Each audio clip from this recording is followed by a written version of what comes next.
Girl Bella. Okay, here is OPI, day number 9, feeling fine. Forgot to mention, this is the OPI day number 5 shade, OPI ink. I love it. I love it. And I used the top coat also, which I believe was day number 6. Was that right? Yep, day number 6 was the top coat. So I'm using the top coat and the OPI day number 5, which was OPI ink.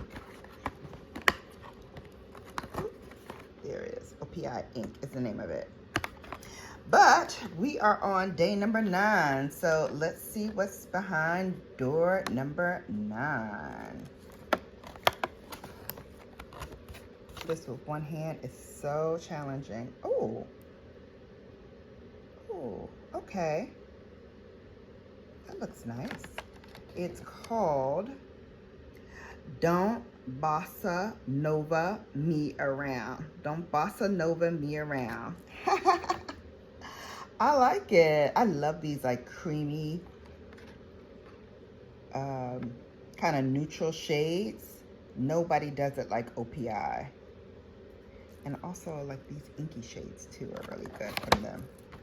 All right, number 9. Like it.